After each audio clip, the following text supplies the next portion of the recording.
there are some questions you better not ask. I don't know if you should ask not, again. No. The question that I would never ask is what Birthday Massacre song do you hate? Because one, I don't think there is an answer for that, and two, no one can hate a TVM song. So. No, but to be fair, you didn't ask if for one I hated. You were asking for one I liked the least. Yes. So, yes. So you were going to answer that. We need closure to this now with the build-up. That's maybe I shouldn't think as hard about it. No, because what you've got to remember, I said like the least. I'm not saying it's a song that you think is resolutely terrible or anything. It's just one that you personally don't. Yes, like as much as the others. Yeah, but basically. I've been thinking about that question for 10 minutes straight now. I have no answer. I'm sorry, I lost all nothing of them. even from the Imagica stuff? No, I think the Imagica stuff is brilliant. Like, literally. Like, even before they re-released that, I had like, some, let's call it a bootleg copy of those demo tracks, and I would listen to it regularly. The sound was not as well rounded as we know from TVM. Questionable, I think is the best way to put it. let's say it was the level of black metal recording. No, nothing's that low, trust me. Yeah, okay. But I still enjoyed them. So, what about any covers they've done? Any covers they've done? I mean, people say that the Never Ending Story cover they done was technically the sound was even worse than on Imagica. I wouldn't say it was a terrible cover. It was just the recording was poor. That's all it was. Probably. The recording was bad. I even like that one. I would love them to re-release that. I enjoy it. Also more than the original. Because I feel like when TBM covers a song, they make it better like the original. I look forward to their cover of Fear Factory. Mm-hmm. Tell you what, when I was attending the UK tour, yeah, some stages were small enough that I could talk to Owen while he was setting up his gear. And one time the house music was like Rammstein, like Du hast. I was looking, I think randomly talking to him, and then I was like, "Oh, listen to that. You should cover that sometime." And he was like half rolling his eyes and was like, "Yeah, right." And I mean, TBM covering Rammstein, that would be something, but I think I would even love that. No, tell you what, I'm looking at my albums right now. I got Pins and Needles. No, I'm sorry, I like all of them. I love all of them. What else do we got? Thing is, I got some of my original CDs signed and gave them away as gifts. No, I love Everything or Nothing and Nowhere. Imaginary Monsters. Great remixes, by the way. Great remixes. I think you know what? I'm actually gonna say Left Behind. Right. Because Left Behind from Imaginary Monsters, because I kind of feel like it's only a longish interlude, and that always made it less interesting. So it detracts from the overall feel of the original song. Overall feel? What do you mean? Well, it's a remix, isn't it? Or I don't know. No, like on Imaginary Monsters, there are like 3 tracks that I feel could have been released on Pins and Needles. Right. Yeah, like there are 3 original tracks like Forever, Burn Away, and Left Behind. I think there's even a 2011 interview with Chibian Rainbow where he kind of mentions like that they were actually produced for Pins and Needles, but they didn't put it on the actual record because I don't know, there was not enough room, or they were already content with the songs and whatnot. Maybe they just didn't fit the rest of the album in flow-wise. Yeah, probably something like that. And so they put it on Imaginary Monsters, like those 3 original tracks, and the rest are basically remixes from Pins and Needles. And even those are good. I'm sorry, they're all good. they're not even made by TBM. They were made by other bands. But like the pins, the Scold, I think it's the Scold Pins and Needles remix. I really, really like that. Yeah, It adds, Scold, yeah. it adds a whole different vibe to the song, but it's still TBM. I love cleaning my apartment to that, like vacuuming the floors. I don't know. Admittedly, I have just got an image of you recreating that Queen video while vacuuming. Yep. I don't got a maid costume, Ronnie. I think I'm getting a little too weirdly important for your life. Like, he knows all my videos, and yeah. Don't worry, I'm not stalking you. Not at all. Okay. I'm looking at hide and seek now. Yeah. Also, all can only shrug. I love every song there. I think hide and seek is also. I think hide and seek and the news release on the spell are kind of a bit comparable, because you got it's when you think about the well-roundedness of the whole thing. Yeah. Like you got dancey and dark tracks, and you got a couple of ballads, and I feel Under Your Spell is the same. Like, there's a little bit of everything, and yeah, that makes it a very, very good album. Dear listeners, apparently you are probably TBM fans. Isn't that so, Roy? But if you aren't, you really should check out. I think by now, after what we've done about. Say about 8 podcasts together, I think. I think they've had no choice. I didn't count. Yeah, they should have at least gotten a bit curious. Now they're going to Amazon. They're listening to preview tracks. Making it harder for people to get tickets to their live shows. No, but Amazon previews are like iTunes previews. You get like 10 seconds or 30 seconds. I think it's plenty, yeah. It's enough to sample, but not enough to actually listen to the thing. Yeah, so next thing we got. It's useless for the new Tool album. You'll hear the beginning of the bass line, album, and that's the it. new Tool album.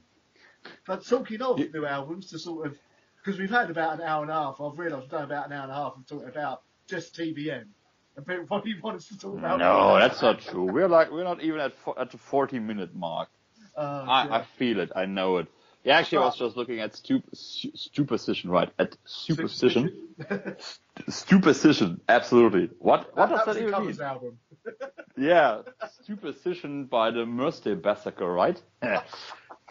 Why not? I mean, KMFDM had another band that was just called MDFMK. So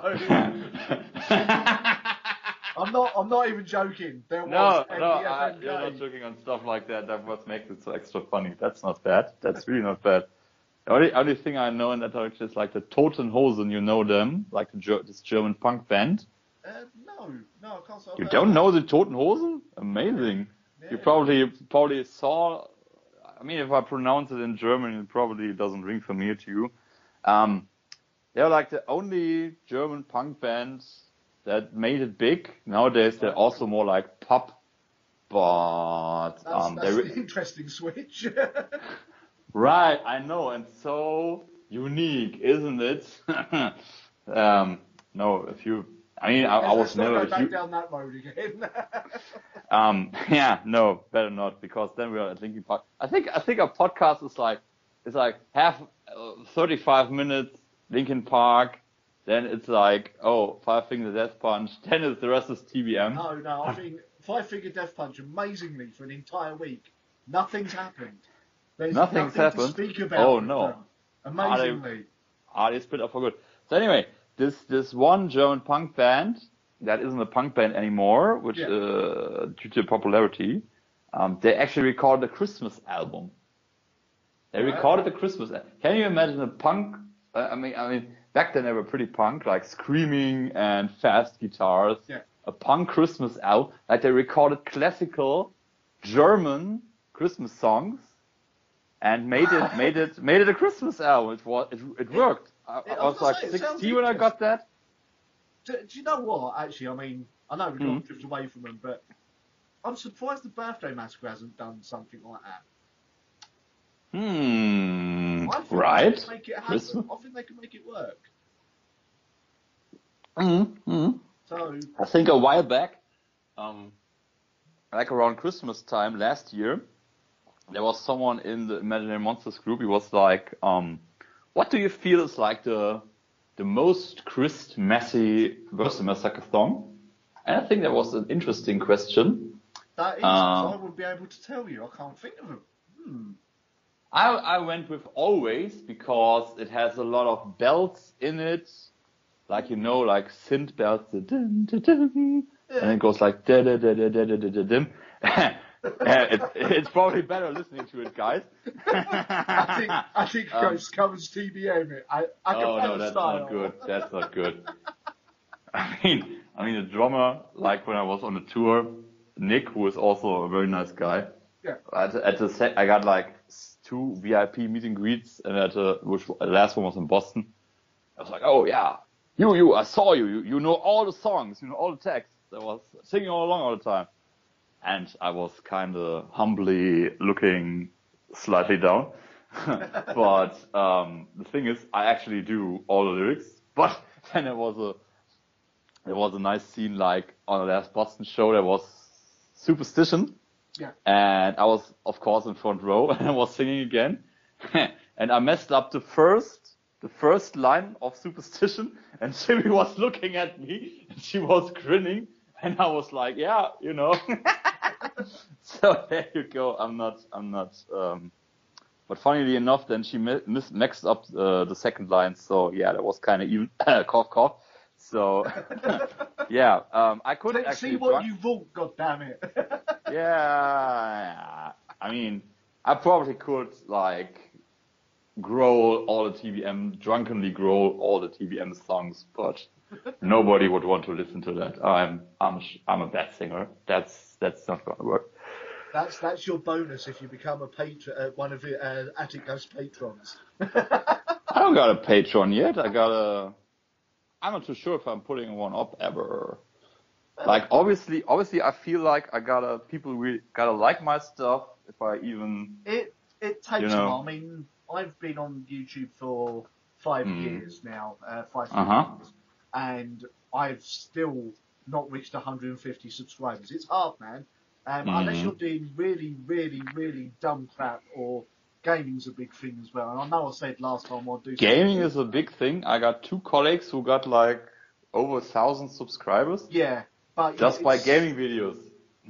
That doesn't always work out either. The guy I brought up earlier, Mensky, which everyone should go check out, he's an English guy. He's a bit older than me. He does a series called One Credit Champ, which basically is him playing old arcade games from his youth and all that, and that people request, and seeing how far he can get on 1 credit, 1 life, basically. And it's really, really fun. He's a great laugh as well. Very obviously a British sense of humour to him. But he's taken ages, and he's only on 4,000 subscribers. And half of that, some of you may have seen his face pop up a few times if you ever watched Stuart Ashen's channel, another great YouTuber that I can recommend. Now, before people think I'm just recommending these YouTubers because I know them. I don't. I've never met these people in my life. I'd like to know them, but we'll see what happens. I don't think really they're going to be crossing over into the realms of metal music or anything. But yeah, you should check. But I think you can establish yourself on every interest field. You know, I think some interest fields are more easily accessible because people are more interested in that. But I think everyone has the potential to get a decent amount of followers if you're really into it. And I think... Yeah, I mean, I when I started the channel back in, 2011, 2012, I think. Okay, 5 years, 6 years, yeah. I actually started as a bit of a gaming channel. Then I realised that there's so much being released and I couldn't afford the equipment to actually record gameplay. Now, that's not easy. Yep. That's already part of the Xbox One, so I can do that now. And with old arcade games and that, old games like C64 that I do want to cover, I can do it through the PC through emulation. But back when I started, I never even thought I'd crack 50 subscribers, let alone 147 I've got now. So it is weird how word has spread. Obviously, the radio station has helped with that, but yeah, I can't see me becoming like PewDiePie and having 1 million, 2 billion subscribers or whatever. But I can dream. I can dream. I think it's also your attitude. Like, obviously, none of us is inventing the wheel new. Well, no. But I think if you're really into what you like and you're up to it, and I think the most important thing is that you keep at it. Like, how can I say? Obviously, if you got a lot of videos, you create more views if enough people reach them. And the more views you get, the more your relevance is rising, the more followers you get, you know? Yeah, the other thing is, I mean, I'm surprised no one's called me out on it, is I very rarely sort of edit my stuff because I like to sort of, with my reviews and that, they're all kind of come out in one go. So it's kind of stream of consciousness thing. You're getting my honest gut opinion on the albums I review and all that. And yeah, I do stumble over my words. I fully admit that. And sometimes I just talk complete and pure bollocks for some of it. I will fully admit that. But I think that's what helps separate my channel from others who, like, maybe with their album reviews, like music reviews, maybe edit too much. Now, with your stuff, fair enough, you do obviously edit your stuff because actually that's I do. Your style. That's your style. Works for you. Also with a vlog, I know you've got some dedicated watchers, but watching about 4.5 hours of footage for a vlog might be a bit much. Yeah, but I mean, 45 minutes is okay-ish. Other YouTubers would put that into 2 blocks. But thinking about, I don't know. I mean, if you are not interested in watching like half an hour or 45 minutes, then you're not interested at all. And Yeah, I mean, I could put that in 3 chunks and people still wouldn't watch it. Yeah, your longer videos are a case of, I've noticed this case of, if they're that long, because if you're not going to be interested in what you are talking about, then you're not going to watch 2 minutes of it, let alone be interested in 45 minutes. So exactly, you know they're not going to watch. I think it's also it's your job to keep people interested. And I've seen some other people do vlogs, and there were several chunks of 10 minutes, but even those 10 minutes were so boring. Like they were like, how can I say it? Someone was visiting a big city, and they would have outside views, slowly going around around famous buildings, the stereotypical music in the background. When YouTubers try to be arty, that old thing. Yeah, something like that. And I thought that's not interesting. Who cares about that? Who cares about the building? Who cares about you drinking coffee? That's boring, you know? Yeah, the only time people will be interested in the building is if your whole channel is about architecture. Yeah, right? Then fair enough. If that's what you built your channel and I feel like when people watch my vlog, there's stuff happening. Like 1 minute you're there, and then you're there, and you're there. And before you know it, 20 minutes have passed. At least that's what I'm thinking. Of course, some people will say, no, that's 45 minutes. I'm at work. I only got 10 minutes break or whatnot. Yeah. But, watch it after work. Sorry. Yeah, or what? Yeah. That, or bring some time, or like I said, if you're really interested, like my last vlog about the whole UK tour, I think I got 500 views or something, which of course in YouTube figures is a total pittance, but for me as an amateur, it's kind of like a little success, you know, and yeah. I will bring this up, and I don't mean to sound like I'm just doing this for the money, but YouTube does have a lot of problems at the moment. Really? A lot of people don't know about this behind the scenes, but if you are a content creator and you monetize your videos, for instance, obviously there's a copyright thing. Their automated copyright robots are terrible because they will hit you for the worst things in the world, especially with gaming. I mean, there was a whole month or two where literally no one would cover any Nintendo stuff because Nintendo was hitting everyone with copyright strikes. Someone I know, well, one of the channels I watched, got hit with a copyright strike for showing literally 2 seconds of a Nintendo game. 2 seconds. Man. And they lost, like the video was 20 minutes long, and they lost any money they made from that video, all the views, because Nintendo.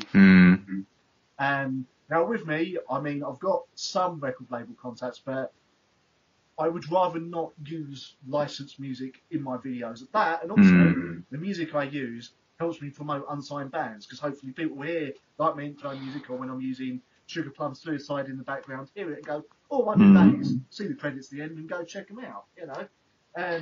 Exactly. I'm always putting in what kind of music I'm playing, and I don't know how far license and copyright goes, but I noticed if you try to put up music from certain kind of labels, the video is automatically not accessible. Because they got agreements with those labels. If you focus on not so big and famous kind of labels, nobody really cares. I'm not even thinking about making money from my YouTube videos. Mate, but the thing is, the thing I've got to say, because there is this kind of, when it comes to music, a lot of people have blamed the bands for it. It's not the band's decision. A lot of bands are quite happy for you to use their music in your videos because it's free promotion for them. They're making music, so they want it to be heard. It's the labels.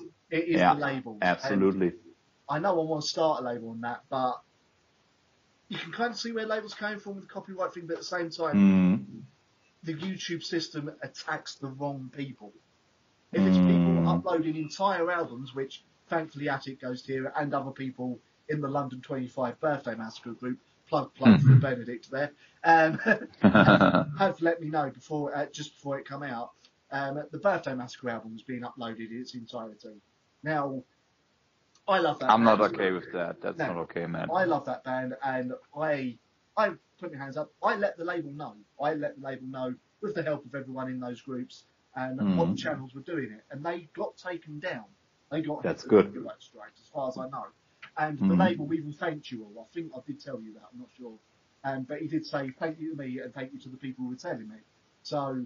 Okay, cool. When people have uploaded whole albums, that's wrong. That's hurting the artists. Not just the label, but it's hurting the artists. Yeah.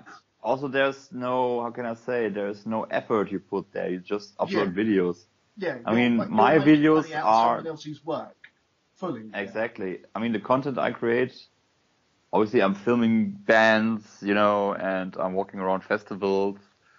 And I think it's kind of a gray zone when you're thinking about copyright, because technically nothing, like I think 90% of YouTube would be taken down if people would take copyright laws seriously and, but I think it's also always the question, how much are you creating yourself and how much are you just copying and uploading? And if you copy something 100%, load it up, that's not YouTubing in my kind of point of view. It needs to be a healthy balance in your video, basically. So, say you're criticising, say you're doing what I do, where you're criticising an album. If I was to play clips of tracks from that album in the background, then fair enough, that should be fine, because I'm talking over it and telling you about it, and you can hear something in the background. I don't choose to do that because, well, I just don't want to get hit with the whole copyright strikes, to be honest with you. Because if you get hit with 3 of them, your channel and all your previous videos are gone. You are gone. Oh, man. That's not cool. You lose everything. And to be honest with you, YouTube is kind of my backup for the interviews I've done with bands over the years. I am not risking that because there's too many good memories. But the other thing I was going to say with the monetization, YouTube needs to up it for smaller channels a bit, because we might not be getting massive amounts of advertising, but the advertisers are making more money than us through it. And of course. I mean, most YouTube I've made from a video is $2 from one video, and that's for 4,000 views. Now, 4,000 views you would think would at least be 10, 15 quid, but no, and none of that gets paid out until you hit $10. But if you're not consistently getting that many views, the amount you make starts going down. And that's why I've never made any money from YouTube whatsoever. Yet I still keep at it because I enjoy doing these reviews and that, and obviously it helps fans. But it's a problem. Actually, I never knew you get money for views. That's interesting. yeah. It's the way it works is, and I'm gonna say this now to anyone listening to this: if you watch my videos, or if Attic starts monetizing his videos, the adverts that are in it, I'm not asking you to watch the whole advert, but watch at least 30 seconds. If you watch 30 seconds, that helps us generate some money. To go towards, like, even for me, it would help me with living costs because I'm currently unemployed, and with getting to more interviews up in London, etc. And for improving the channel, because let's face it, if I'm using a HD cam, it still looks a bit crap. Yeah, I know what you mean. But that's really interesting. I mean, I never even, actually I'm doing it for fun. And of course I want to be kind of successful, but I never knew you got 4,000 views, you're $2, man. Never heard about that. If that. I don't even know how it's worked out, but it's by views and how many of those views actually watched at least 30 seconds of the adverts. Okay, interesting. Yeah. Obviously, if the advert's shorter than 30 seconds, then people will have to watch the whole advert, but it's less than 30 seconds. If you can't sit through that, you're not going to be able to sit through a 5-minute video. I hate adverts. I skip all the time. While we are on channels, Attic Ghost, I did notice in your last video, you've mentioned you're now going to be getting one video up a week. Did I? You did. But it's still this week. Mostly I'm working at the weekend on stuff like that because obviously I got a day job. Yeah. And when you work 8 hours, it actually doesn't matter when those 8 hours are over. You're kind of tired, and I wasn't going to say, like, you haven't put a video up this week. What I was going to say is that isn't what you were doing before. I'm just wondering why the change to actually getting at least one video up a week. Oh, sorry, I didn't get that now. Before you weren't putting up, like, you're putting up videos as and when, as it were.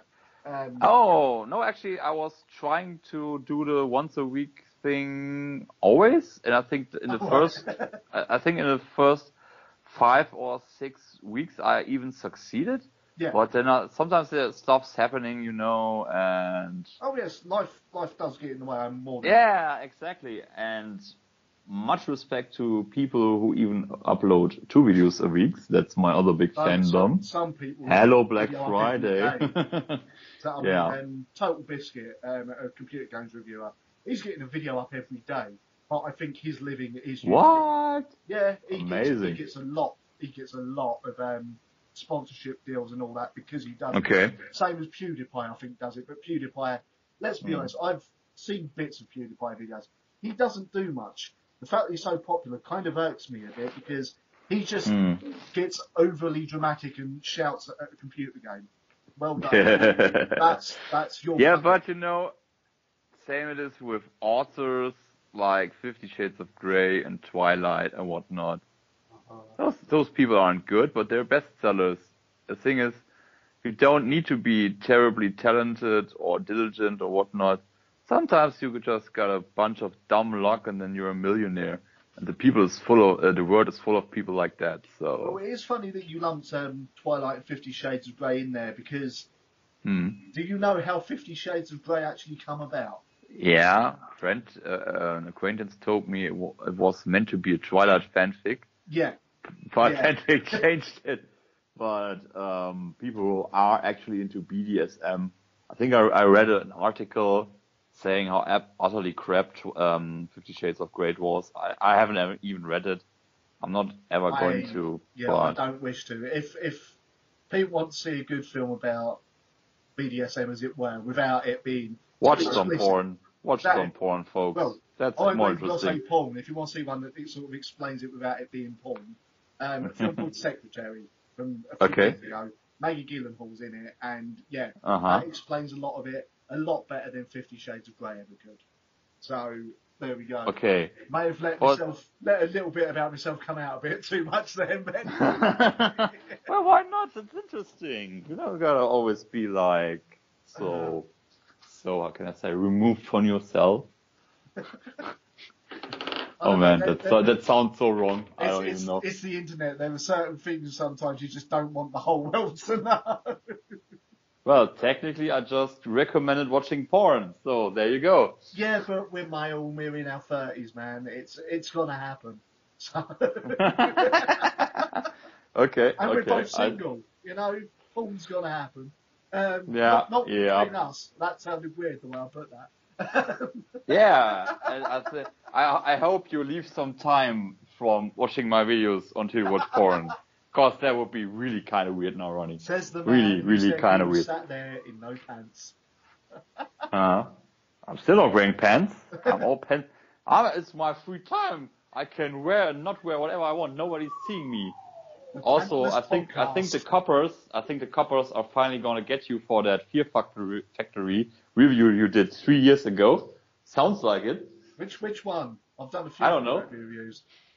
If it was the Nexus one, they should do, because I called it a bleeding masterpiece. So, Christ's sake. You were exaggerating. Sales were going down. Arrest him. You brought that up. How impressed are you that so far I have not had a single Fear Factory album in my top 100 favourite albums? Come to think about it, actually you didn't. What's wrong with you? It's probably going to be the last 10 or something, like honestly, 10 I to... think, I'll just have a double check, but I think, and because I couldn't, I made a rule with myself to not just have every Fear Factory album in here. I think I've only got three Fear Factory albums in my top 100. Okay, only 3. Okay, only 3. I could have put. That's like most position of them. 3 to 1, right? Well, it's the best of. Absolutely. I'm not giving anything away here, but maybe it's going to that direction. Nah, I've got no best of, so I made sure of that. Okay. But yeah, I've obviously you said about you haven't always got time to do videos. That's why it's taken me so long to finally get number 79 to 70 done on my top 100, because I didn't realise it'd been a whole month, 2 months almost.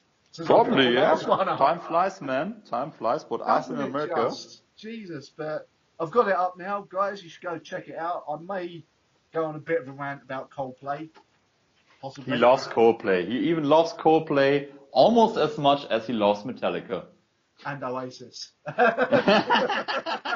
Your 3 favorite bands ever. See, that would be your own personal hell. Like, I think it was the second Bill and Ted movie where they actually went to hell. I think your own personal hell would be a stereo system. It's a room with a stereo system, and you've only got Metallica, Coldplay, and Oasis albums to play for the rest of eternity. Playing one and saying, if you get through this, we'll let you out of hell. Gets to the end, he goes, best 2 out of 3. Best 3 out of 5. Oh man, yeah, something like that. I think my own personal, what would my own personal hell be? Let me think. Your own personal hell would be for a world without TBM. I was gonna say Satan to remove all trace of TBM. No. So I would probably always randomly encounter the band, like the bus driver looks like Chibi, Falco is working at a dime store, something like that. If I got on a bus and the bus driver looked anything like Chibi, I'm not sure I would actually get off the bus until I chatted that person up enough to end up. To be fair. Oh yeah, she's a nice person. But I don't know. In Germany, we got signs on the bus saying, "Don't talk to the bus driver." I thought you were gonna say, "Don't chat up the bus driver." Yeah, but talking is like even the basics, like hello and help me. People are stabbing me in the back. Only talk to the bus driver when the vehicles come to a full stop. That's a genuine sign we got on German buses. How about England? I think you guys got your bus drivers when I was in London in plastic glass kind of cube thingies. You don't even touch them, So that would be kind of hard, chatting someone like that up. Actually, I've just thought, while as we are on the, we've drifted back to TBM, but a certain tour's been announced. A certain tour by TBM's been announced. That we haven't. A certain tour by TBM has been announced, yeah, with, I quote, several stops in Germany, end of quote. And it came true. I think there are like 5 or 6 stops in Germany, which is absolutely amazing. And there are not only stops in Germany, there's like Hungary and Bulgaria, and there's like Netherlands and Belgium and Italy, even Italy, which is kind of interesting. Yeah. But I mean, surprisingly, this was announced through the Agonist, because TBM is touring with Serenia and the Agonist. Yeah. And the Agonist announced the tour on their page. TBM hasn't so far. But I'm pretty sure, I mean, I kind of got a feeling that there are more dates to be announced by TBM themselves, probably. Yeah. Because there are no Russian dates and no UK tour dates so far. And I think when they're already here, they're going to do that too. Just a feeling, you know? I'm hoping so, because that is an interesting lineup. That is a very interesting lineup. Oh, absolutely. Because, what is it? I've seen the Agonist already with the current singer. You even interviewed them. Yeah. Check that out, folks. It's amazing. From you've actually listened to it, have you? I actually listened to it. Yeah. You're like all shy and cute, but it sounds like they're nice people. So it's a cool conversation. I'm not going to deny it. The new singer, well, I'll say the new singer should be in the band for about 2 albums now. Vicky Savakis she looks stunning in videos. She looks even more stunning in person. She is chibi levels of cute. She really is. Now she'll listen to this and I'll be banned from any further interviews. But very, very welcoming band. Really, really awesome. And live, Vicky's definitely a superb. I don't want to say replacement, but she's definitely taken on the mantle of what Alyssa was doing with the band before. And she's probably a better fit. I will say that. She's probably a better fit for the Agonist than Alyssa was. Because Alyssa also fits quite well into Arch Enemies. Yeah, so. yeah. I mean, Alyssa has wanted to be an Arch Enemy since I think the Agonist started. So, you know, everyone's getting their dreams realised. And the thing about Vicky, like Savakis, the current Agonist singer, they found her on YouTube. Randomly. Yeah, they found her on YouTube. They literally found her doing the singing and the growling. I think she was actually singing an Agonist song. And that's how they found her. So, yeah, you know, YouTube does work sometimes for people who realise their dreams. Not so well for Limp Bizkit, where they hide that guitarist from YouTube. He was on one album and then disappeared. But... oh, yeah, I remember that casting period back then. He wasn't even a bad guitarist. That's the thing. He was a good guitarist. And then they got rid of him. But Limp Bizkit wasn't the taste for him. No. Actually, I just found out 2 weeks ago, or let's say 1 week ago, what Limp Bizkit actually is. I was like, interesting. Very, very interesting, folks. I was like an article about 10 things you should never Google, and Limp Bizkit was one of those. Yeah. Do you even know what that is, Ronnie? Yes, I do. I wish I didn't. Yeah, apparently the concept is very international because we got something like that in Germany too. Not that I ever participated or, you know, it's kind of a weird and disgusting growth thing. But yeah. Well, it's kind of interesting. It kind of fits with the new metal thing because it's how Korn actually got their name, or so the legend. Oh yeah, I heard that story too. Just look that up, people, on YouTube. Not the drummer saying about it, because he just says, "Oh, we were thinking about it," and Korn pops in my head. That's not actually the story of how they come up with the name. Look it up. There is a slightly more viral reason they call themselves Korn back in the day. But so, I'm not too sure if it's true. I think it's just a fancy way of writing Korn. But I don't know. Oh no, the way he wrote Korn was because he Like the logo itself, he wrote it. Like Jonathan Davis just wrote it with a play on Yeah. his hand for the kids like type writing. And because he was like a kid, he spelt it that way. Okay. So Yeah, actually, I think the first few videos of them kind of touch on childhood themes, like I think. pretty much their entire career, I would say. Yeah. But especially Yeah. especially the first two albums, which are still probably the best albums, I would say. Okay. Pure Corn, yeah, first two albums, absolutely amazing. And then Follow Leader, very, very good. Everyone calls it a masterpiece. I like it, don't get me wrong, I like it a lot. But I don't think it's as good as those first two albums. Okay. I'm not going to go any further because really, I should continue that series I started with the Fear Factory called Ranked, and maybe do this with Corn. Do it. Or the birthday massacre. I've got so many like series ideas that I need to start, and gotta get round to it. And then every time I go to start one, I check my inbox. I've had another new album sent to me that I'll get a review done and out and everything. So yeah, busy. Yeah, there's always a lot of stuff to do, especially when you're, interested in this kind of direction that we are interested in. And like I said, a gazillion bands more than me, so you got more potential to work, So yeah. Anyway, on to some music news. First of all, now every year for the last few years there has been Knotfest, which is a annual festival in America run by, funny enough, Slipknot. They always headline. Surprise! Strange, however, not this year. This year, Knotfest will not be having Slipknot playing at all. Amazing. Which makes you wonder why call it Knotfest. Right? Yeah, I mean the name is there, and I think there's also Ozfest. Yeah, but that always had Ozzy Osbourne or Black Sabbath playing. To be honest. Always. Okay. Always, yeah, always. But Knotfest, bit of a weird one, and then you've got the the festival that's been announced, Rise of the Juggalos or whatever it's called, the thing for Insane Clown Posse fans. You strange people.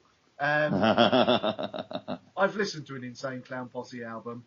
I'm never getting those 40, 50 minutes back, am I?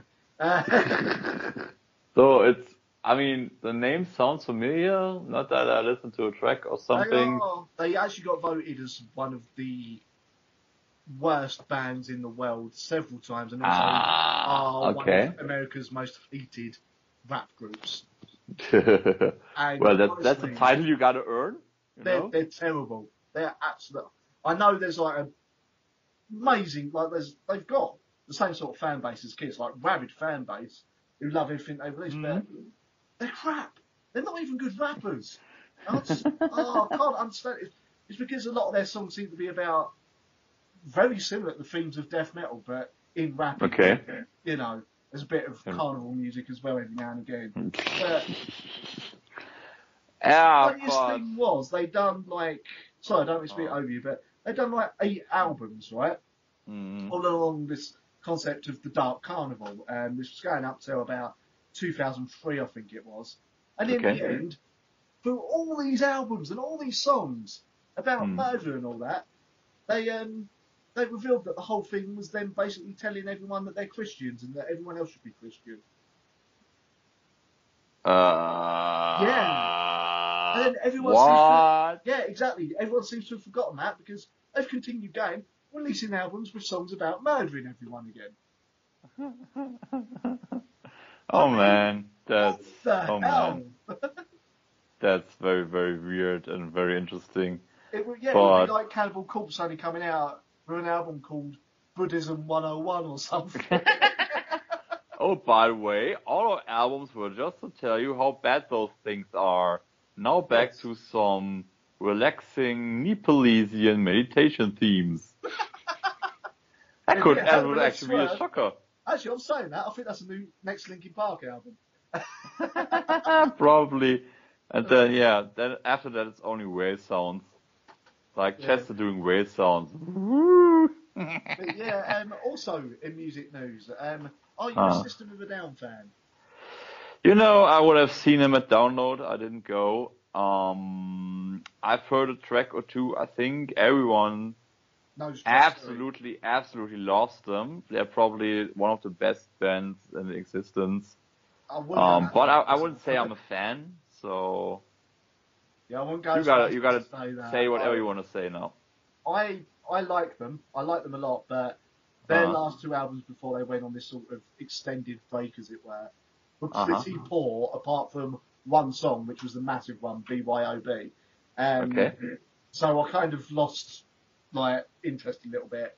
The reason I brought them up, though, is because after all this hype that, they're going to record a new album and all that, the drummer's revealed, yeah, we're not making a new album this year. Okay. So yeah, that's an honest statement. It's strange because I thought that part of the reason for the tours and all that was to get people really interested in them because they were about to release new material.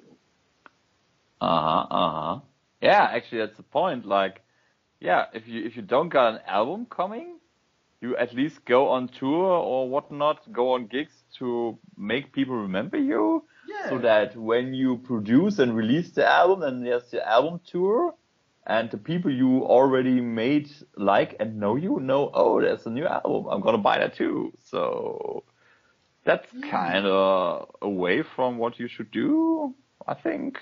It's a really backwards way of doing it, and you know, we've had weirder things. Obviously, we had the Guns N' Roses album that didn't get released for about 20 years, and then was utter crap. But Chinese Democracy, wasn't it? It was Chinese Democracy, which I'm quite happy to say I bought for 50p. I still feel like I was overcharged by 50p. So well, you know, if you've got a wonky table, that's where it goes. It's not even that like it wasn't really Guns N' Roses. That didn't bother me, you know. Band members leave, bands need to continue. It's more that after 20 years or whatever, there's just none of the magic there with the songs. None. It just seemed like they decided, you know what, let's finally get an album out. Recorded the first 15, like 12 tracks they could come up with. I went, yep, that'll do, and release that. And it's just like, Maybe, you know, sometimes I think even the production process is controlled by the label. Who knows, man? Sometimes. Who knows? I mean, TBM's in a weird position where they are on a label, kind of, but I'm not entirely sure what the label does for them beyond, like, worldwide marketing. Because they didn't pay for the studio time to record the album. They didn't pay for the producer. Probably not. Probably not. No, I think that's what the crowdfunding was for. So makes sense, but it also helps you, like, being able to go on tour. I'm not too sure. What's going on there. But what I realized, like, I think in the last podcast we mentioned that you can also, as a musician, lose money when you're on tour. Yeah. And definitely. I think the crowdfunding also helps with that. Yeah. Like, I feel the Superstition, of course, they had a US tour, they had a UK tour for that. I think 1 or 2 gigs randomly scattered throughout Europe. But I feel this time it's going to be a huge European tour. And I think think this might be from everything I've seen, this seems to be the best out, like, performance-wise. Seems to be the album that's gone down and sold the most for them so far. I think. It was on Billboard 1 for alternative. Yeah. And on 38 of the regular, which is very, very, very good. Yeah, especially these days when you don't usually get, let's call it an alternative album, as it were, charting that high unless it's insanely commercial with it. And I can't say that about TBM because they've never, they've had that 80s pop element in their sound, but they've never just been full on pop. They've always had the heavy riffs and all that. And even now, they're not full on pop.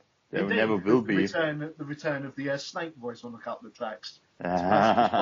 Snake Man strikes again. Yeah, that's true. Like No Tomorrow, there's a lot of that. Yeah, so it's interesting. Yeah, but I feel you can only afford a big tour, and I feel this is gonna be like the biggest TBM Tour Europe has seen in a while, thankfully. Yeah. You can't go on a big tour if you're not successful. Obviously, they're profiting hugely from their current success, and I hope this is going to continue into that direction. Well, yeah, I mean, it's... Because they deserve it, man. Like, It's they've not been just that, around but for 18 years. You also look at who they're touring with now, and that they're headlining above them. I hate to say it, but a few years ago, I don't think the Agonists would have taken a tour with them. I can really tell because I'm not hugely into them or informed about them. The Agonists were quite big back when they had Alyssa, and they were still quite big once the change happened. Same as Serenia have been getting bigger and bigger, because obviously they're very much like Nightwish. And you know, earlier I was talking to a friend and I felt like I told her I feel Serenia is like black metal Nightwish. Has that vibe to me? Kind of, yeah. It's they've definitely got an interesting sound. It'd just be interesting to see if Serenia can have a singer for longer than 2 albums. So about 3. Yeah, they are number 3. I saw them at Fem 2, like the festival in the Netherlands last year, where I saw TBM. They were pretty good, and the singer is a really nice person. Is like after the show, they would. Now? Yeah, the current one there. Like after the show, she would come out and talk to. I mean, the hall was pretty empty back then. Which the ones who were there, she would talk to them, and I told her like you did a really great job, and she was like, "Thank you," because it was her first show ever on that festival. Oh, and Jesus. Yeah, actually, she was a background singer for them, and then she became the singer. You know, but performing your first live show that well, that is an achievement. And I told her, and I think they deserve to be good, you know. I mean, I had something like that. My first ever show that I fronted my old band at was at an all-day extreme metal festival in what was it, the Ruskin Arms pub. Now, many people, the Ruskin Arms pub in London. Now, many people already know what that is, but for those of you who don't know, the Ruskin Arms pub in London is where a tiny UK band that some of you may have heard of, and they're called Iron Maiden, started. It was where they recorded the video for Number of the Beast as well, I believe. Okay. And that was my first ever gig, playing live. Nice one. On that stage. And to be honest with you, it's a dive. That pub was a dive. But it was I didn't know that at the time, and no one told me until 5 minutes before we were on stage. I was like, got no pressure then. Surprise! Jesus. Yeah, well, you gotta start from somewhere, and maybe some of that sparkling Iron Maiden fairy dust is now clinging to you, and there are great futures yet to be known, waiting for you beyond the horizon. Who knows? I can but hope. Who knows? Maybe I'll get my own TV chat show with metal and rock stars. We can hope.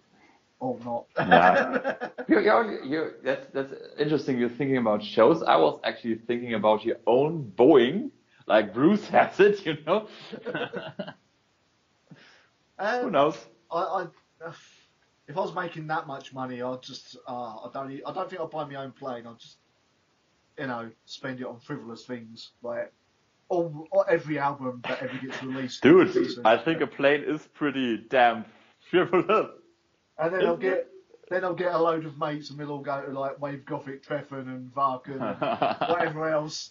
Then and before all of that, I will pay to go to the studio with Fear Factory to watch them record the new album. Oh yeah, you would hate that so badly, right? Actually, I was thinking, if you would visit festivals, you could get like an army of slaves in chains. Like they would wear full-on body latex morph suits, and they would wear chains, and you would stand on a chariot, like an open chariot, like they had in Ben Hur, whipping them into action, and you could, a chariot pulled by slaves. faceless. I feel like we're seeing a bit too much into your own desires here. Well, Ronnie, I'm not watching videos of my YouTube friends before I watch other kind of things, or I didn't say it was after. before, did I? I said I used it instead. Oh, instead. Instead is even more creepy. Oh, I'm not so sure the connection is getting kind of weak now. Hey, there are fart noises, see? We're doing what I promised. You did indeed. Oh, dear Lord. Yeah, at least we're having fun, like, I think we should probably fantasizing. start wrapping this up because we've been going for about 2 hours. I know we keep Yup. saying 3 hours, but there's really 2.5 hours, 2.5 hours, There's which is not really- fair enough. not really been a lot that's happened in the world of music these days. I mean, Dave said he should have been like Dave Mustaine said he should have been given the music Grammy or whatever it was instead of the entire Megadeth. It's Dave Mustaine. I love the guy, but he does have an ego. What do you expect? It's what makes him Dave Mustaine. Probably. And apart from that, all I can say is, apparently Nine Inch Nails might be dropping some new music this week. Oh, that would be nice. I love them.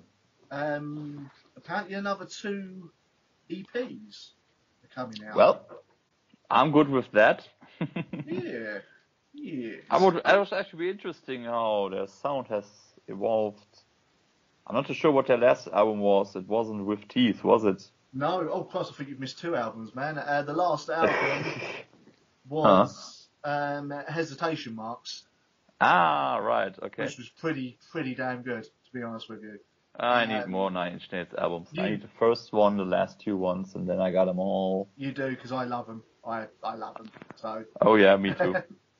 Could listen to them for hours, and they're also very inspiring, very dark, but in an interesting kind of way. Even though I love the album I've loved it since I first heard it. Do not listen to the Downward Spiral by Nine Inch Nails if you're depressed. For Christ's sake. No, Do not listen to that album. That would be a bad idea. Oh no. Yeah, it's new. But what is the plan for the next video on the Attic Ghost channel, sir? Still the thing I told you the last time, like my scrapbook kind of thing, because we recorded that we recorded that last Friday, and because I had my vlog up early that week, I didn't make another video. Yeah, so no, it's gonna be lots of pictures from the tour, like unreleased pictures too. Unreleased always sounds so exclusive. There's gonna be a lot of unreleased material. You gotta check that out, guys. It's gonna be amazing. Moments. Unofficial, right? Premium content. You gotta be tier 16 on my Patreon to even see the first minute. That's how I'm advertising the video of me shaking my booty. Maybe it could work. Try it. No, I'll probably get thrown off of Patreon. Actually, the thing is, if people gotta make a sacrifice to see something, it makes it exclusive. And everything exclusive is very attractive. Well, you basically sacrificed your savings and the contents of your wallet to see TBM in Yeah. America. Yeah, but to be honest, I'm also gonna sacrifice both of those things to see them in Germany. Yeah, there you go. Are the dates quite far from you then, or? Always scattered throughout the country. Like, the first thing is Ingolstadt, which is way in southern Germany. Yeah.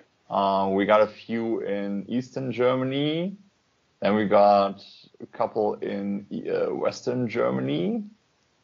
So yeah, it's basically throughout the whole country. Nothing yet. You got to try and do all the dates again, or you just I'm not too sure if I can make that, but at least as much as I can. Yeah. Well, the thing is, a fan otherwise, would you? yeah, I'm a fan like that. Yeah, it's all good, man. It's all good. So yeah. Yes. I mean, people my age usually spend their money on stupid things like cars and houses and family, but I'm single, so I can spend it on my band. You're spending it on memories. We'll put it that way. Dude, that's so poetic. Oh my God. I do have my moments. Not many, you know. Spend it on memories. It'll Oh my probably God. be Also a another bit 30 years sad. for my next one. Huh? Sorry? Probably be another 30 years before I have my next poetic moment. Oh, well, I'm not too sure. Maybe we'll still have that podcast then. Well, By the way, Ronnie, we might- before I get my evening medication, let's talk about the new Linkin Park album. It's almost as bad as the album we reviewed 20 years ago, wouldn't you say? Oh, by the way, Five Finger Death Punch have changed their singer again. They do that on a daily basis. He's out. No, he's not. He's out. No, he's not. He's out. No, he's not. It would not actually surprise me if that did happen. Who knows? Try to think, what have I got lined up for the future? I know, hopefully, next month I have got an interview with Bill Lieb of Frontline Assembly coming your way. That'll be near the end of August. I'm waiting to hear if that's a definite yet, but it's looking like it. He's like Bill Lieb himself has said, it's a go.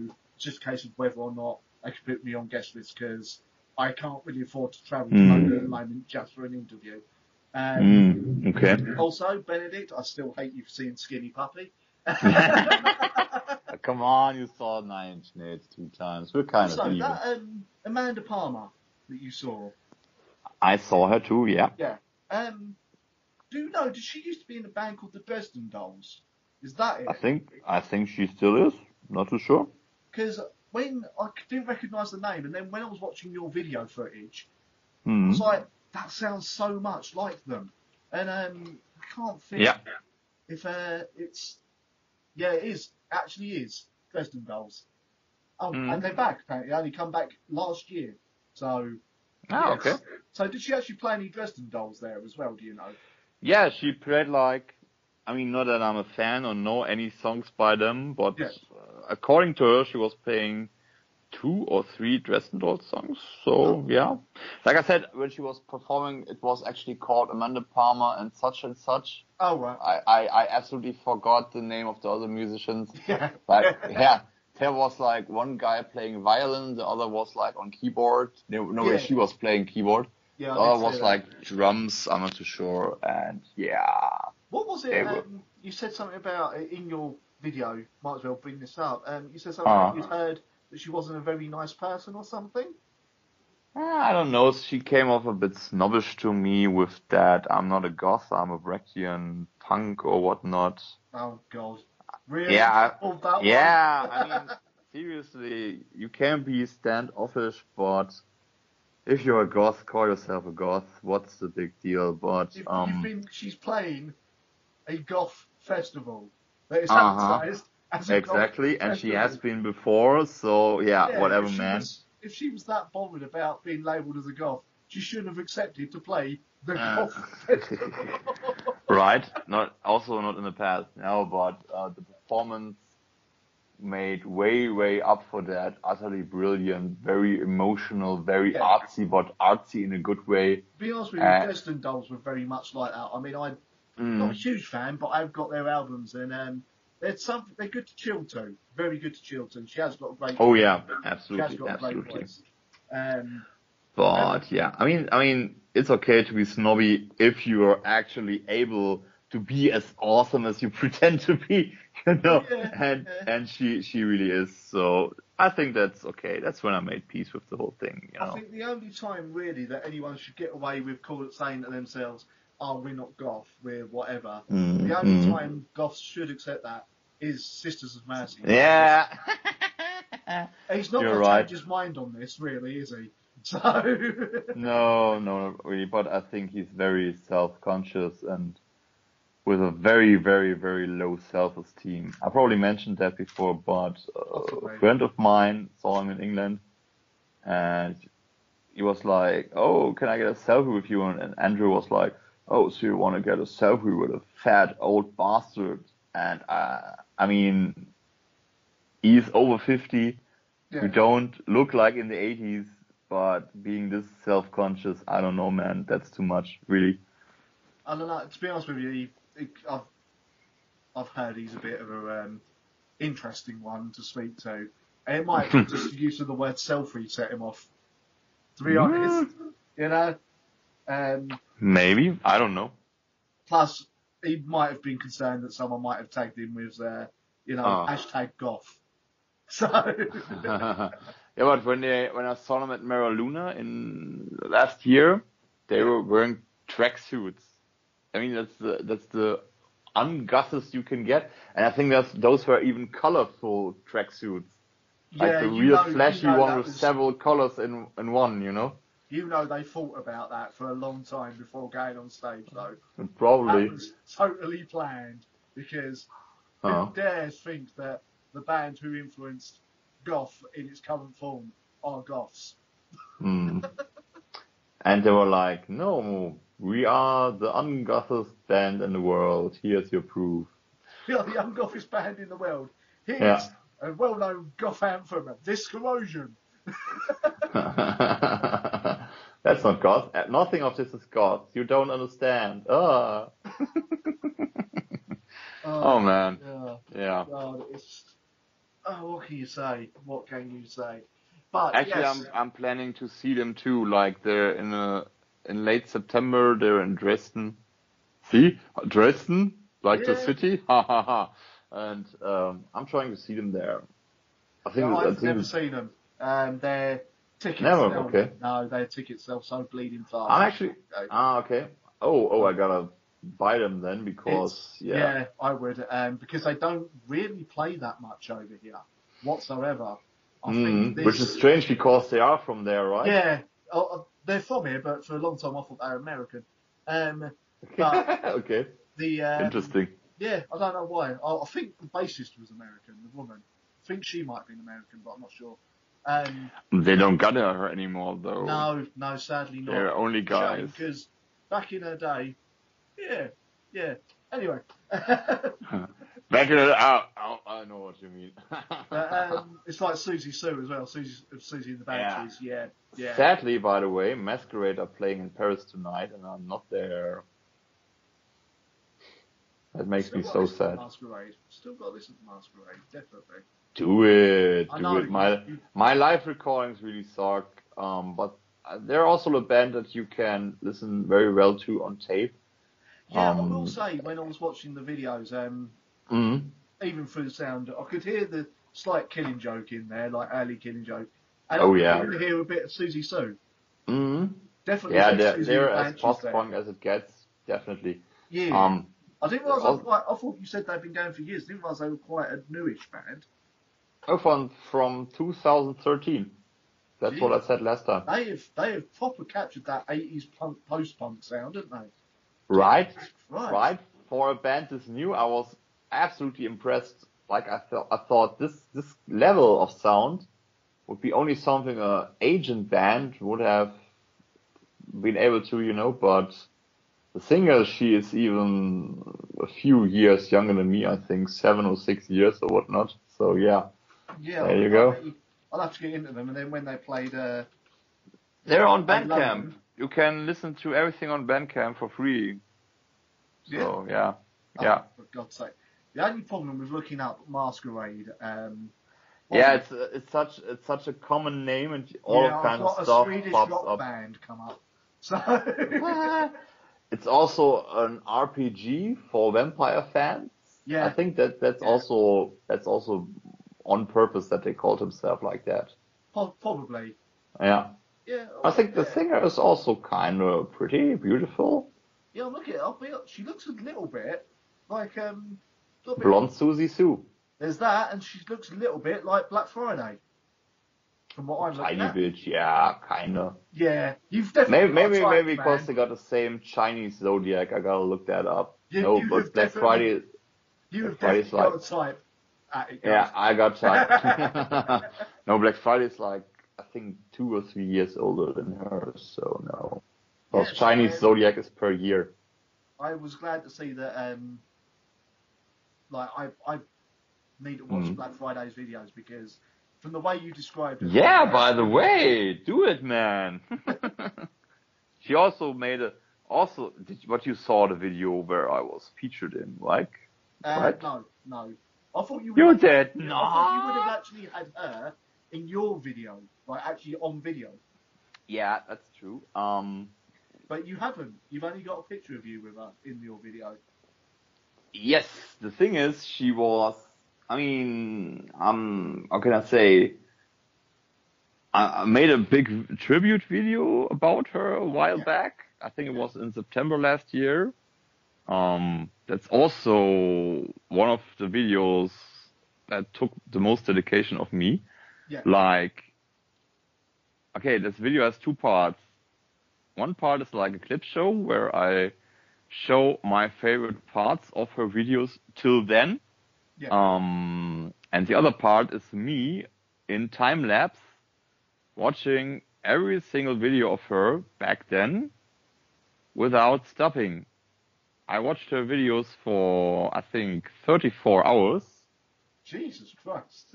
Right. And then I recorded a huge time lapse of that. And yeah, that's my tribute video. And at the end of that, there's like, because I met her at Maraluna last year, and I didn't even, 2 times by the way, and I didn't even realize that she was filming me. And at her Maraluna vlog from last year, I think there's like a 5 seconds passage of myself doing some freaky, adorable stuff that I always do.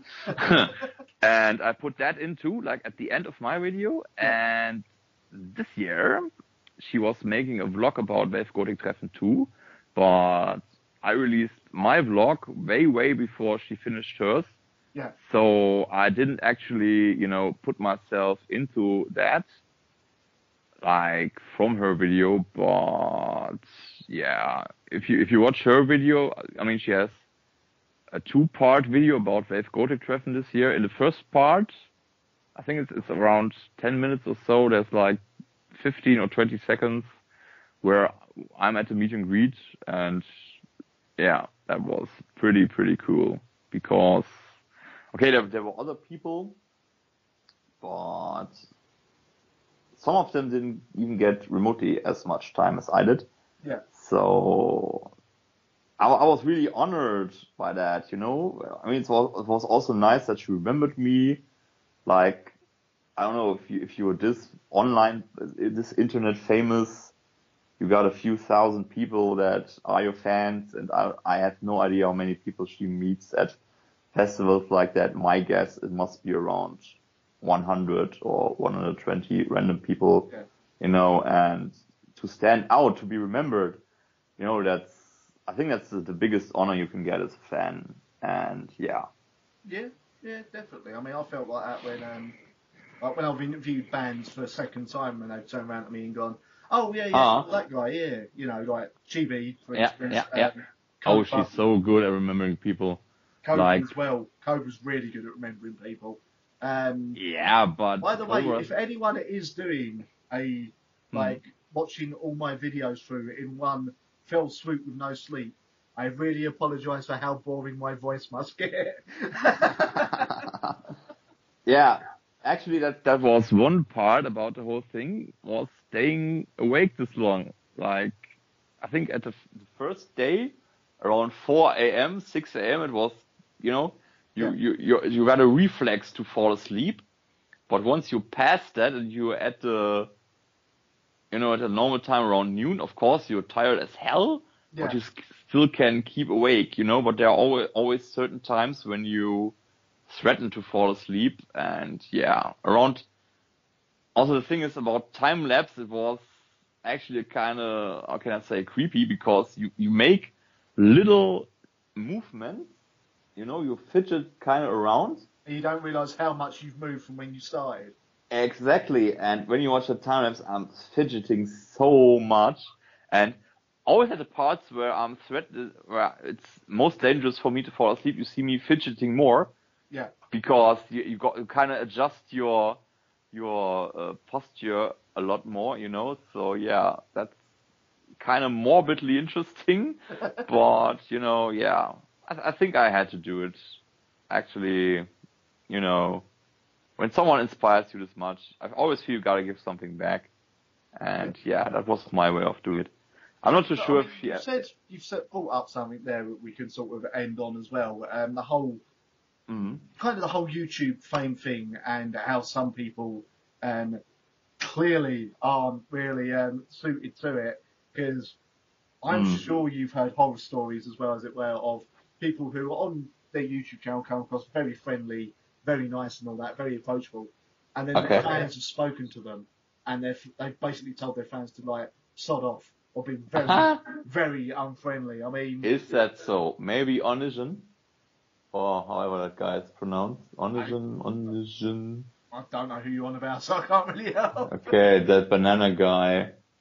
He was actually hating a little bit on Black Friday, and she made 2 videos about that. You know, I mean, he's supposed to be sarcastic and put people down, but I think he was really overdoing it.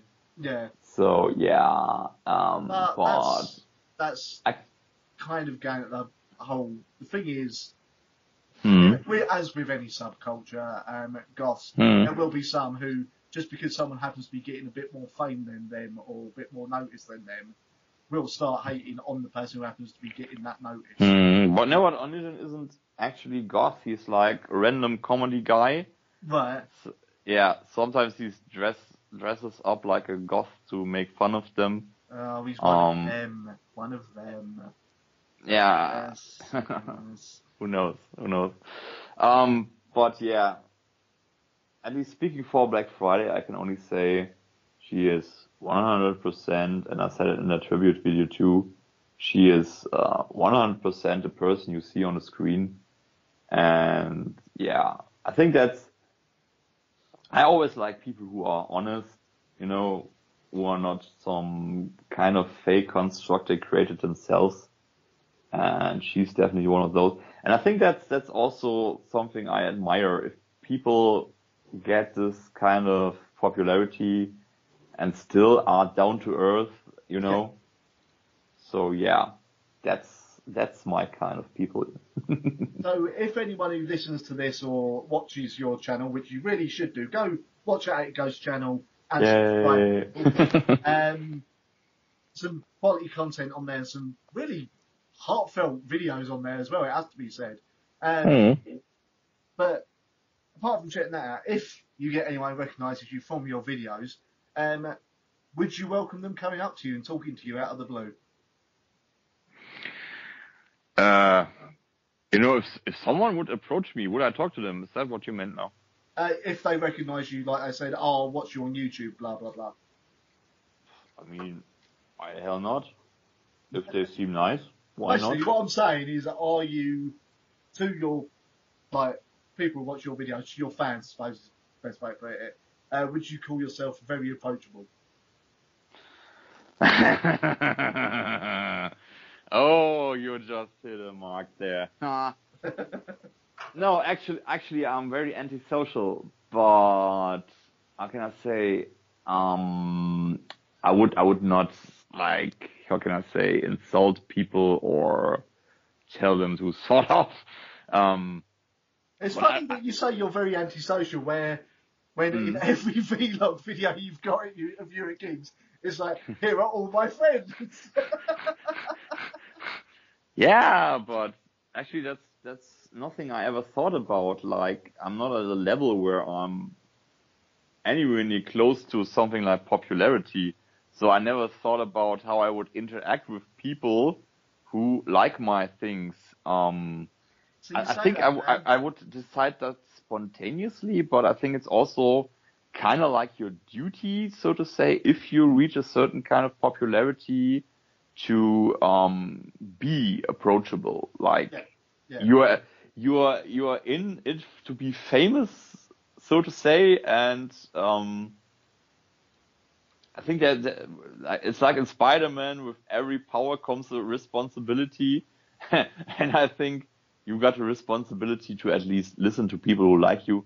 I mean, there's probably some creeps or not very comfortable people that you don't want to spend a lot of time with, and I think it's also your right to say no to those people. But if someone is nice and wants to talk to you, why the hell not, man?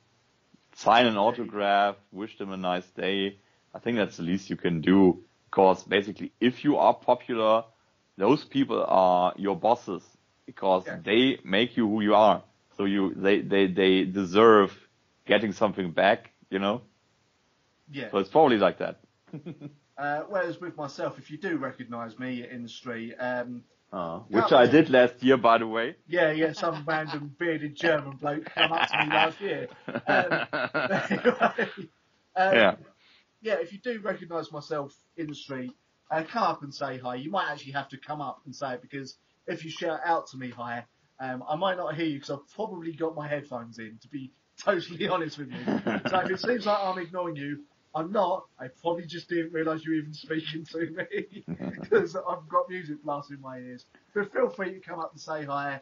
I'm generally very open and very nice to people. If you want to take your picture with me, probably do it when there's where there's shade, because otherwise the sun's really shining off of my head. You're so self-defeating. That's not good. Also, you could also give him money. He needs something to eat. If you encounter him, he probably is hungry. Give him a tenner. He will sign your autographs. He will. No, I was just gonna say do your wife, which is so wrong. No, he's probably gonna shake your hand. I was just thinking about this. I don't even know where that's from. There's like a guy, a really overweight guy, and he's wearing jeans. That's about it, and a cowboy hat. Yeah. Someone is driving by him and was like, "Are you prostituting yourself for cheeseburgers again?" And he's like, "A man's gotta eat."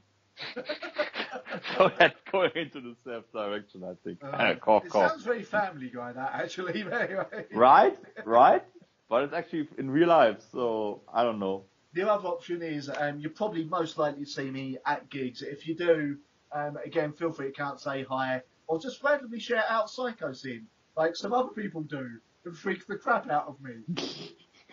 Attic Ghost. You're Psychosin, aren't you? You're Ronnie, right? What? Yes. What? Do I owe him money? No, I'm not Ronnie. Yes, I am. Why? It's typical, isn't it? You meet me and we get chatting and all that. The one time you're not actually filming for your vlog on that tour. No. I actually Black Friday in the vlog she did. Yeah. She put it in an interesting kind of way, like how it actually is. Like when she does things like that, I don't know if she said duty or anything like that. She said she wants to make an interesting video for people. But if she's at a festival, she also wants to enjoy herself. Yeah. And, I feel the same, like... It's a tough balance. I think you do it pretty well, because you seem to only bring out, film for a bit if you feel like, this band's really good, people should check these out, and I'm enjoying them too. But you also make sure you don't over-film in that so much that... exactly, because that would be boring, and also my data on my phone, my storage is limited. Yeah. How can I say? Yeah, and there are times when I just want to see the show, That's why at my first UK vlog, I didn't even have videos of all those shows. Yeah. Because I was, just enjoying the show. I was taking a few pictures, and then that's that. Well, but your vlogs have actually inspired me. I've got to get a better camera, phone with a better camera, and then I will probably start some kind of vlog thing through it for gigs where I'm going to. Maybe try and start filming the interviews I'm doing. Yeah, do it. But that's something you definitely gotta edit, because you can't get that into a hole by just, you would have to film several hours, and that's not gonna work. It might seem strange for me to say this, considering how little editing I generally do. Apart from the top 10 lists, I edit them together, because that's, the bits between with the thing from We Love Katamari soundtrack, but, which everyone probably annoys the piss out of them now, but anyway. I don't mind editing at all, and obviously with interviews do that. I also think of doing it so you can see the genuine excitement of myself going to Fear Factory gigs or any other gigs and stuff. And hopefully, if the bands will let me film the interviews, if I get a proper camera, as opposed to one on a phone, then it'll be better for the channel as well. And obviously, then Definitely. you can see how nice those people are, as opposed to try and guess it from their voice. So, Yeah, yeah. they're probably very nice. I mean, Yeah, generally, like I say, I've only had one who was a bit, and that's a band that doesn't exist anymore. So yeah, okay. That's so karma for you. yeah, it was a band called Aeon. They were supporting Cannibal Corpse, and like I will admit, I didn't really know the band. I hadn't heard of them before, but a month after we'd done the interview, it was announced they'd split up. So I was like, oh well, okay. However, the other band I interviewed at that Cannibal Corpse gig, Revocation, their bassist, I believe his name's Brad, awesome guy, absolutely awesome band, great live, and he was so friendly, so goddamn friendly. Okay. You know, Cool. well, as soon as I got there, because I had to run from the train station to Brixton Academy because there'd been delays and I was running late. Oh So I was no. there, big sweaty mess, like out of breath, and the guy sort of said, "Dude, take a seat, catch your breath. I've got, like, we're in no rush, I don't mind." And then as I was sitting there sort of catching breath, he offered me a beer. He went, "Look, mate, have one of them." That's very, very nice, Yeah, considering you proper, interviewed them. proper top guy. Amazing. Yeah, so, you know, Revocation, get behind them. Might not be your kind of music, but nice guys. And I don't know why I'm pointing at the screen. I'm not filming this. This is all just recorded audio. But anyway. Yeah. So yeah. I mean, there's been a few that have been a bit like slightly rushed jobs, but fair enough. They might, like, the interviews might have been overrun from people before me. That's fair enough. And yeah, the Agonist one, that turned out well, but Was a very good interview. thank you. But that was that did not start off well. I'll explain this before we Okay. end, because I didn't put it on the interview for obvious reasons. I was waiting outside the venue, and their tour manager was a guy called Mega. Like, that's literally his name is Mega. Okay. And I couldn't get hold of him. Like, I just, like, every time I phoned it, like, tried to phone him, his phone would not connect. I was like, oh Christ. So I'm waiting outside. Someone come out, I went into the tour bus. They come back. I said, "Look, I'm here to interview the Agnes, blah blah blah blah. Looking for Mega." They took me up the stairs and all that. Yeah. And I didn't know this guy. Did not know this guy. So I spoke to Mega. Done the interview. Then the Agonist come on stage after the support bands, and the guy I didn't recognise was the guitarist. Yeah, he well, sort of walked on you stage with them. know. I was like, I should have bloody recognised you. So yeah. Stuff like Apologies this to him. happens, but So, how can I say? We're all just humans, you know.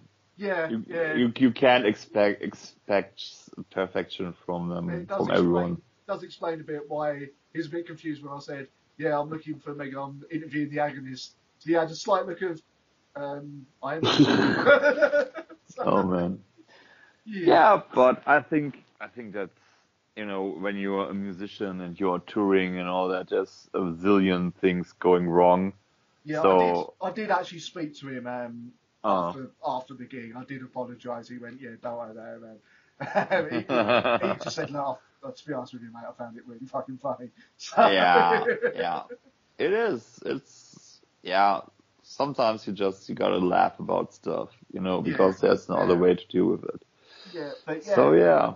If you can't see TBM in Germany, one, enjoy yourself. Two, get there early because Serena are cool live, and the Agonist are very cool live. Agonist, again, heaviest band on that bill. It will be said. Be warned, you will have screaming vocals with that band. But, you know, it's something different, you know.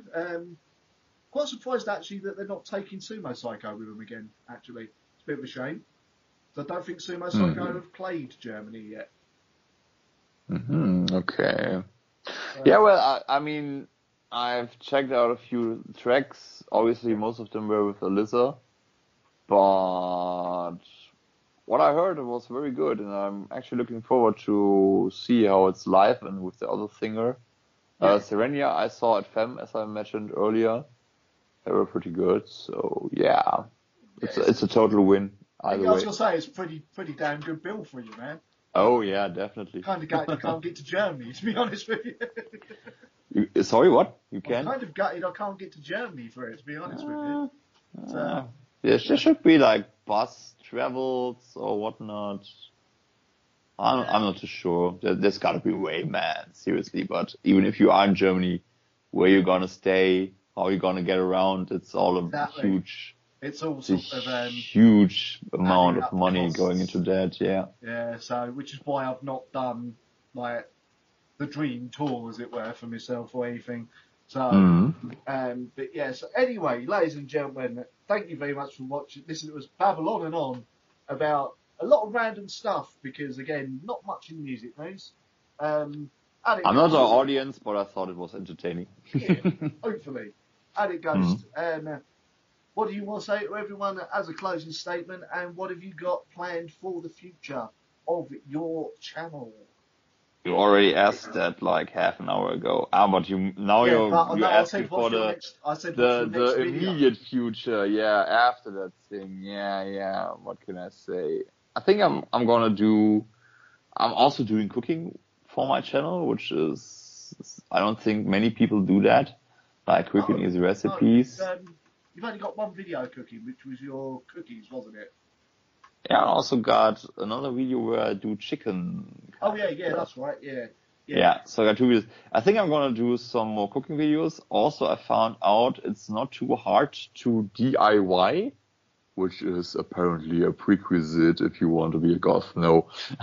Some people say that, like the editors say that, but no, it's not. But actually, I think I'm lazy and untalented in craft things, basically. So I think it's going to be interesting to see how I can do with like what simple things I can do with little effort, and any skill.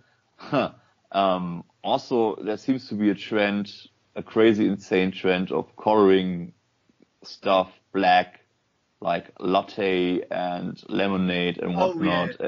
Mac and cheese. I don't know. I think I'm just gonna do for fun. I'm gonna do one of those too. It's gonna be vlogging. Like I mentioned, I plan to see Sisters of Mercy in late September, and also the Birthday Massacre, and I'm going to see Mara Luna and Amphi in 2 weeks. So yeah, I got a lot of stuff to keep going, as you can hear. I've just thought of one final question, as you are somewhat of, I think I've got the term right here, a bit of a bibliophile. What is the current book you are reading? Sorry, what? What is the current book you are reading, if any? Oh yeah, actually, sadly, and I don't know why, maybe it's my social media addiction. I went from reading some 40-ish books a year to 2 or 3. Yeah. I'm also taking more time with that. Right now I'm reading, I got The Crucible. Did I pronounce that correctly? Yeah.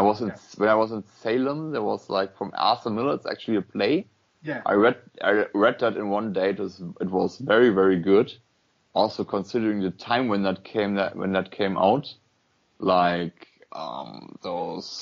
they even call it witch hunt, like the communism hunt of the, in the late 50s, middle 50s in America. It came around the same time. I think it was on purpose to draw parallels. But the other main book I've been reading for a few months now is The Complete Stories of Conan the Barbarian. Ooh. From Robert E. Howard. Yeah. Yeah. Surprisingly good. Like, Howard is like, how can I say, nobody today would write like that. Like, he's exaggerating, he's using way too much words, but he does it in a good way, Like, all the adjectives, there are too many adjectives, but they're on point, Like, they're really, really painting a picture in your head, and that's a very cool book. But it weighs like, I don't know, 1,300 grams, so it's a huge book. But it's a lot of fun, and I really recommend that. Like even Stephen King seems to be a big fan of that guy. So yeah. Yeah, he's a bit of a legend in literature, as it were. Obviously, also very sad. Like his mother died when he was 30. Yeah. So he blew his brains out in his car, and yeah. I mean, it's not a good thing to compare yourself to other people, but thinking how many thousands of pages he had done, like stories done around 30. And I'm 34 and I'm not even got remotely as many stories. It kind of gets you thinking. Yeah, but at the same time, he didn't have as many distractions as we do. That was what my friend back then said too. Like in the 30s, you didn't even have TV. You had a radio show at all. You had a wheel and a stick to play with. So. Probably. So yeah, you got your typewriter. Imagine writing on typewriter. Like everything you write wrong, you got to write again. So yeah, that were interesting times for authors. Yes, yeah. Makes you sort of appreciate the classic novels more when you realise when they were written. You're like, Jesus Christ. So. No, what I say, my taste is throughout all the time periods. Like Wuthering Heights is among my favorite books ever, and that's from the 19th century. Then I like probably every Stephen King book he has ever written. I like Game of Thrones, you know. Yeah. I like everything. Books, I like absolutely everything I can read. So Which is why he's buying a second house just for his books. I'll tell you what, when I was still at my 40 books pace a year. Yeah. I was really thinking, man, I'm running out of space, but that problem solved itself. So yeah. Well, it looks cool. I got like a whole wall full of books. Excellent. Yeah, I think you see it in the background of some of your videos as well. Sometimes I do, yeah. Yeah. What was the last book you were reading, Ronnie? I'll be honest, I'm not anywhere near a bibliophile. I don't really read that many books, which to some might sound like I'm not exactly very learned or anything, but obviously it's just a case of I've never really got around to reading that many books. The last book I read was probably Hitchhiker's Guide to the Galaxy. Okay, because that's a classic too. It is indeed. Everyone who read it loves it. Maybe I should read it too. It's a very, very British sense of humour in it. Oh, probably, yeah. And very, very dry and sarcastic. But I love that. Yeah, I think you'll enjoy it, man. And it was 5 books. It was a trilogy of 5. Yeah. And it's a trilogy of 5, because a lot of it is very, very much thinly veiled social commentary, as it were. Okay. But some of the characters in it, like Zaphod Beeblebrox, is awesome. And the main character, whose name escapes me. I mean, the reason I actually read it originally was because I enjoyed the film. Not many people did, but I did.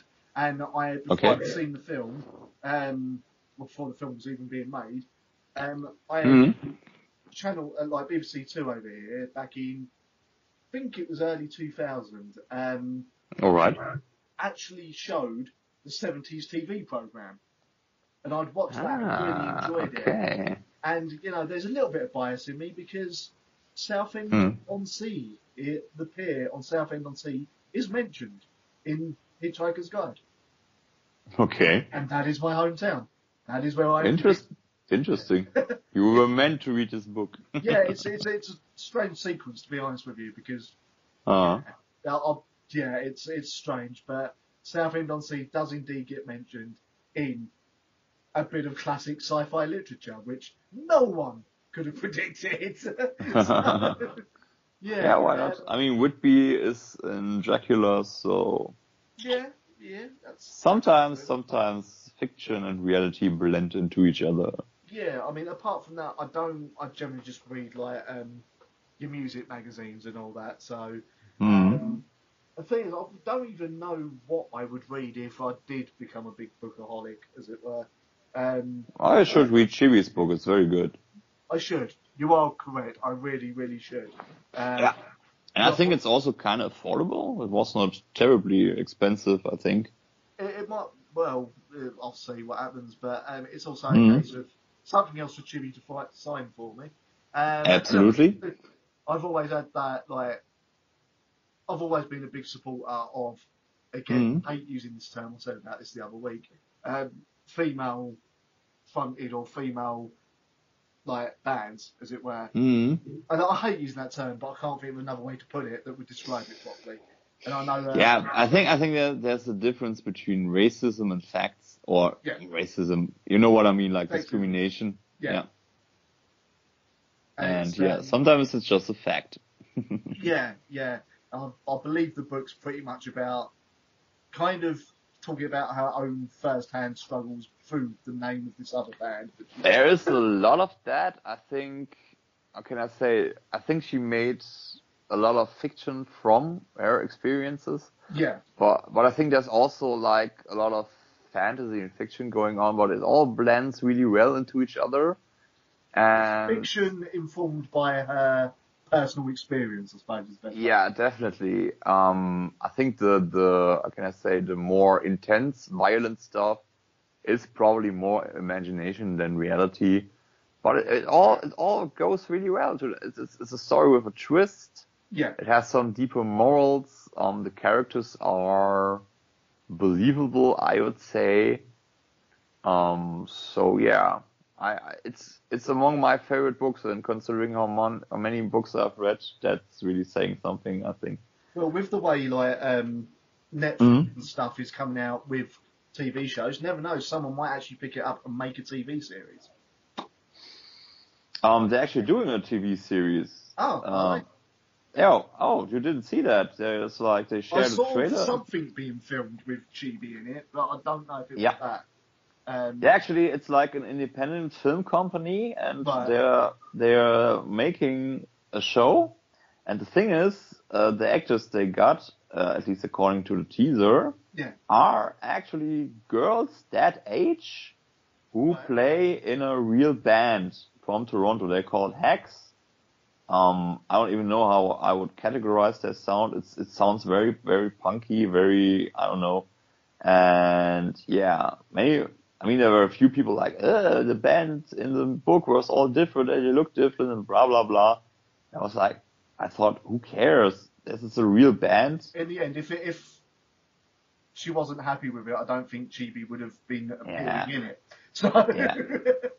you know. I mean, in the book, two of the band members are guys and the other girl looks different, but man, who cares? Those are real band members.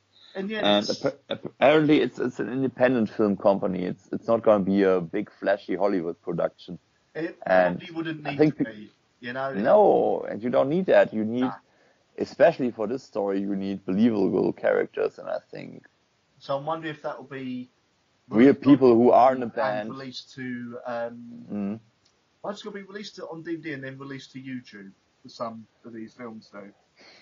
Dude, I'm not too sure how they're gonna release it at all, because everything that's been out so far for like 3 months is a Yeah. trailer, Right. a teaser, so to say. Yeah, I didn't even know there'd been a trailer yet, so I've got to watch that in a moment. Oh yeah, you gotta do it. It's very enjoyable, and Chibi's in the background too, so yeah. So you've got to kick out of that then. Actually, I didn't notice, because I was more focusing on the foreground. Yeah. She's kind of in the background, and there's not even much light on her. So yeah, I only realized that the second time, but I mean, afterwards she also posted like pictures of her in the crowd, and I was Yeah. like, oh okay, yeah, I didn't realize that back then. So yeah. So do we know if Chibi's just going to be like there's a bit of a cameo in the background, or if she's actually going to be in it as a character? That's all. I don't think she's in it as a character. Maybe she's gonna do some advice, but as far as from what I've seen, she's kind of, how can I say, not much involved with the production. Yeah. because I don't know if that has been an official statement, but it's my opinion, or let's say my impression. It would be difficult considering what's happened, like CBM having just released an album, being on tours now. Yeah, there's that, and I also think she wants the movie makers to do their own thing, you know? Yeah. Because obviously there's gonna be a lot of differences from the original story, which I think is cool. I think it enhances the story into the universe she kind of created. Yeah. But what do you mean kind of? She created. But some people were like I say, that person was a guy, and no, she had white hair, it's all wrong and blah. But reactions otherwise have been very positive. So yeah, I'm really looking forward to that. Yeah. As I said, I'll look it up in a moment and do it. Do it. I will. Well, ladies and gentlemen, all I can say to end this with is I will continue videos coming. I've got 2 albums waiting to be reviewed that I'm going to try and get up possibly over the weekend. I don't know. Which are actually, one's a 6-track EP by a band called Bloody Hammers, which I've never heard before, but you know, they sounds interesting for sure. Yeah. I mean, apparently it's a very, very sort of B-movie horror film inspired. Oh right, like the Hammer films, right? Eh? Like the Hammer films. Yeah. There was a big B-movie production company called Hammer Films. Yeah. From Shepperton Studios, I think they use generally. Okay. And yeah, I've got that to review. The other album come through today, and it's gone out of my head what that is to review. So I'll get them up. Obviously, doing my show on Sunday from 9 a.m. EST, 2 p.m. GMT, or 3 p.m. Whatever the time is in Germany. It's 3 p.m. actually, exactly. Yeah, but I don't know. But I don't know if is it PST for Germany or. You guys got CET, I think. No, we got GMT. You got GMT? Okay, so we got CET, something like that. So yeah. They are. If you're in Germany or surrounding, 3 p.m. It's always 1 hour later from Greenwich time. Yeah. And basically, I will be playing the usual mix of everything with me talking between the tracks and maybe coming up with some nuggets of knowledge, but probably just talking out of my arse. But at least there's some good music there as well, you know. I hope. And apart from that, I will continue. I will actually get another, continue the top 100 albums. Hopefully people enjoy it. Yay! And hopefully I enjoyed. Hopefully people. I'm surprised no one sort of commented on some of my choices, because I honestly thought having some indie albums in there might kick people off. But nothing yet. So we shall see. I've still got over 50 albums to reveal, as it were. And oh my, that's gotta be so hard choosing them, right?